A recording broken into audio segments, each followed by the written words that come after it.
Let's really nerd out. Say all the jargon today. Yeah, let's nerd this out. Welcome to the Why in Psychiatry, Hi, I'm Dr. Amayo. I am a consultant liaison psychiatrist. where we delve into the intricate nuances of psychiatric topics. Hello, guys. I'm Dr. Handrada. I did my residency from University of Connecticut, and then I did my fellowship from Georgetown University in consultation and liaison. Each episode features interview-style discussions that explore the intersection of the mind, medicine, and the human experience. My name is Edmund, and I am a PGY1 psychiatry resident. Together, we'll uncover the hidden why and the groundbreaking discovery shaping the psychiatric landscape. So grab a seat, a warm beverage, tune in, and let's embark on this journey to unlock the mysteries of the human psyche. Only on the Why in Psychiatry. Welcome back to the Why in Psychiatry. It is your favorite host, Dr. Amayo, consultant liaison psychiatrist. And I'm here with the usual suspects, Dr. V and Pan Wen. And guys, I am excited about today. We are going to nerd out and talk about the why in bipolar disorder. So, bipolar depression, I'm not going to talk too much about it because we already talked about the neurobiology of depression during our first podcast, right? Mhm. So, it's pretty similar actually. So, let's hit the neurochemical, right? Like what exactly happens in mania and what happens in bipolar depression neurochemically, right? I'm going to talk about the most common findings which has been replicated. As we all know, dopamine and serotonin, they work against each other. So if you increase the serotonin, you can decrease the dopamine. If there's too much dopamine in the system, it can cause psychomotor agitation. If there is too much serotonin in the system, serotonin works against dopamine. So that can actually cause psychomotor retardation. Make sense? So too much dopamine, psychomotor agitation, too much serotonin, psychomotor retardation, right? But we also know that if the serotonin level and dopamine level are low, it can also cause depression. So one thing that they actually found out was that in bipolar depression was associated with decrease in the amount of dopamine. This was a consistent finding. And in patients with bipolar mania was associated with decrease in the level of serotonin. I'm going over the hypotheses I've learned. This is like the monoamine hypothesis, right? Yes. This is the monoamine hypothesis that has been replicated in bipolar depression and mania. Like in bipolar depression, low dopamine, bipolar mania, low serotonin. Got it. Okay. Now, if we want to expand on this a little bit more, then we know that psychomotor activity is controlled by the sensorimotor cortex. And the sensorimotor cortex is present on either side of your central sulcus. So you have got the primary motor area, the premotor area, the supplementary motor area. And post-central, you have got the somatosensory cortex. So if you stimulate the sensory motor area of the brain, you can cause psychomotor agitation. And you can cause psychomotor agitation by stimulating this area in depression, in schizophrenia, as well as bipolar. Does it make sense? Yeah. That primarily the area associated near the central sulcus, if there's too much dopamine, can cause quite a bit of restlessness or agitation. Exactly, right?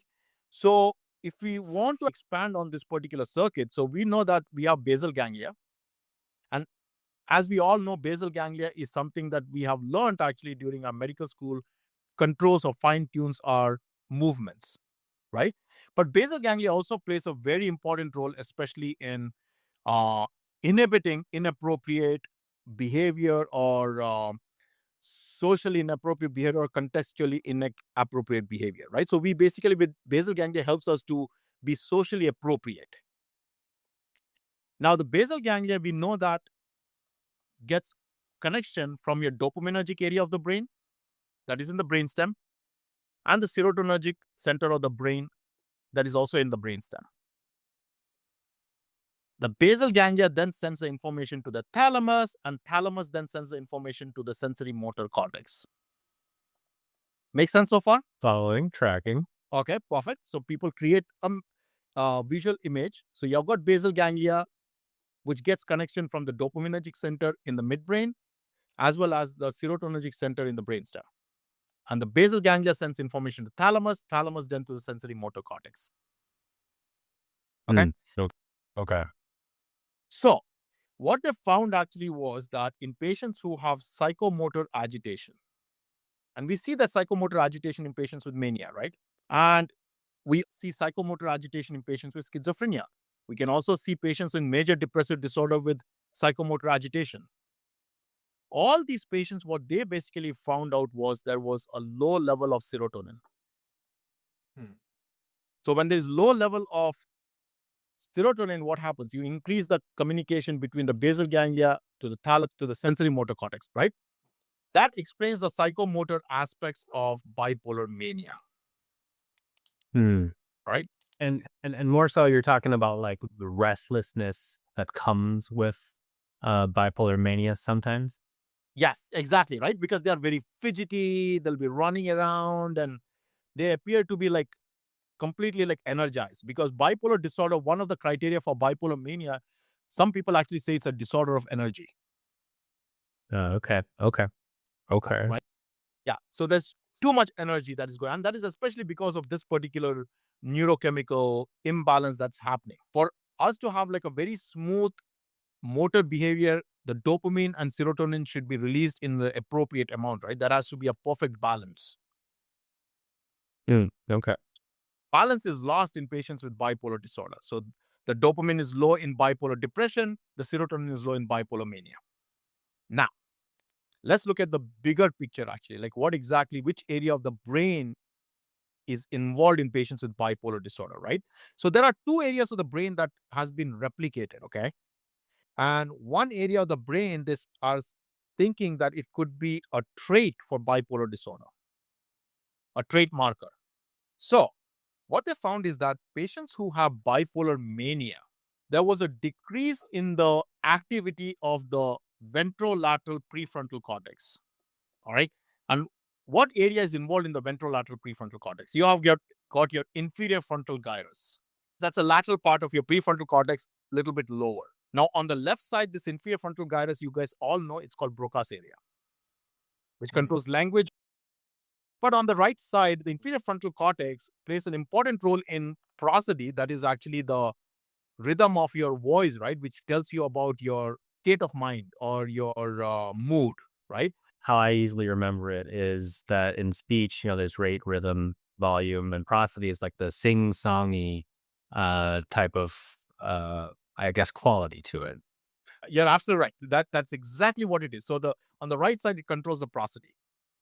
If the right side is damaged, people will have a very robotic, monotonous speech. Right? So that's your inferior. So on the right side, the inferior frontal gyrus is also responsible for controlling impulsive behaviors. So it usually helps with impulse control. Oh, so it's not just the prefrontal cortex as a whole. Exactly, right? So what they found in mania was there was a decrease in the metabolism in the ventrolateral prefrontal cortex, especially the inferior frontal gyrus, right more than the left. Oh, Okay. I want you guys to remember, right more than the left. So it does not mean, it basically means that there is an imbalance between right and left. It's reduced in both the sides, but more on the right side. All right.